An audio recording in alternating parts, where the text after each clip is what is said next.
I think one thing that is kind of important for Hester is like she obviously could have just like bought a first class ticket to go over to California and kill her dad and have this whole thing be over in 24 hours.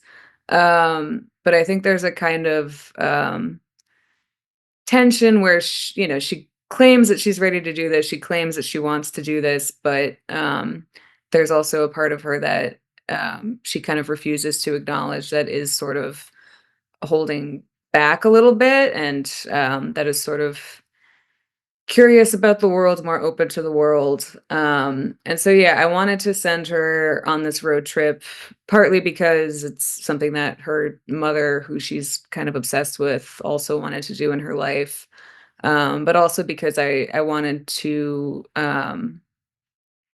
put her in a series of kind of uncomfortable interactions. And I always kind of knew that she would wind up picking up uh, John. Like I knew that very early on, because I wanted her to have a kind of foil of someone who, like she's a very self-centered person, and John is kind of the complete opposite of that. And he's considerably more optimistic about the world. And I knew that I wanted to kind of have that dynamic throughout. So I think the way that John kind of activates Hester is that she has a very kind of complicated relationship with men. That's sort of a like serious understatement, but I think there's something about his very delicate morality and approach to the world that she has never really encountered in a man before. And it sort of activates this almost kind of like need to care about him or parent him because he just seems so unsuited to the kind of roughness and unfairness of the world as she sees it. And so I think that's something that kind of drives a change in her a little bit where she, um, kind of sees another way of being through him, basically. And yeah, so John's thing is that, he's a kind of climate activist. And one of the things that he does in the book is that he goes around to these super fun sites, which are basically sites where there has been such a degree of pollution that the EPA needs to get involved in remediating the site to make it no longer a danger to the public and surrounding ecosystem. And there's thousands of them across the country. Some of them are sort of more visually exciting, I would say, than others. And some of them are kind of in varying stages of process. Some of them are more protected from the public than others. Um, and so I kind of wanted to have that be part of the story, partly, to kind of parallel, the toxicity of certain relationships gets kind of mirrored in the toxicity of the landscape. Like part of the inspiration for the book came from the fact that when I first moved to Brooklyn, I was living um, down the block from a old Superfund site in Industry City. And that one was, fascinating for me. I only went in there once, and kind of tried to limit my exploring to the area where the contamination was least concentrated. The others I did not visit, but I did quite a bit of reading about them, and I would literally just like go on the EPA's website because all this information um, is public and hopefully will remain public.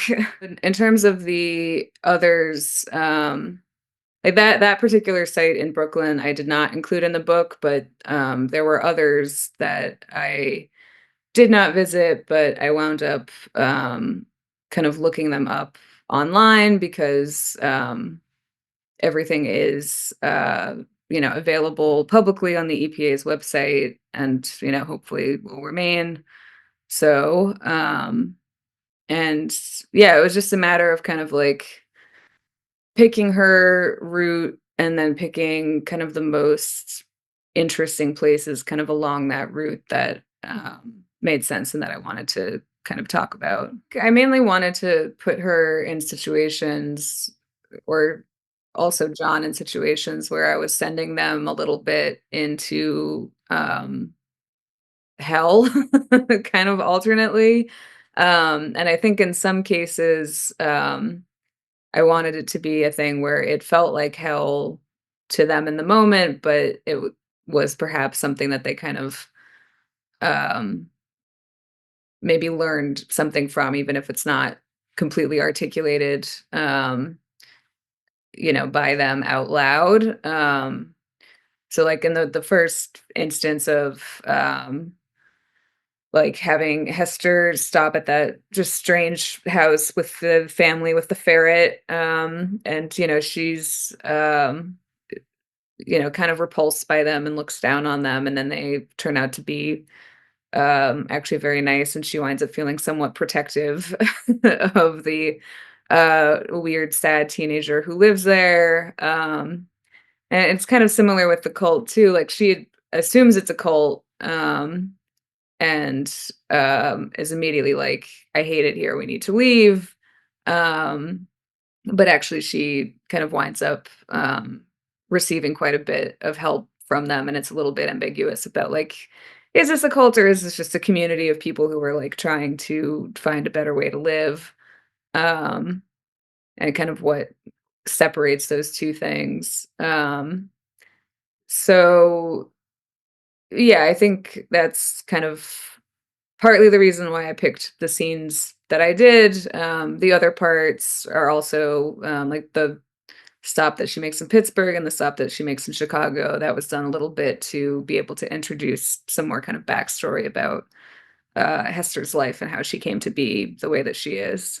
I liked her ex-boyfriend Caleb. He was sort of loosely based on slash an amalgamation of, multiple people who I used to know and feel great affection for, so, some of that is just, personal preference, but I think what I enjoyed about writing him in particular is that he is very good at calling Hester out on her nonsense, and I think that that was kind of fun,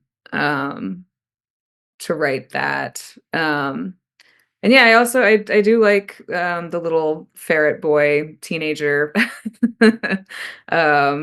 stuck in his house, with his grandparents, stealing their pain meds. I knew there was gonna be a confrontation, it felt to me like it would be I had a writing teacher who would, sometimes call mistakes in writing, flinches, and I felt like it would be a flinch if I tried to have her somehow not do a confrontation with her father, who's been kind of looming in the back of the story the whole time. I think I struggled mostly with the kind of execution of how that, um, no pun intended, how that confrontation would actually go down. And I think I knew that I wanted it roughly to kind of be the way that it is. It was more of a question of like how long to be in that scene, what are they saying in that scene?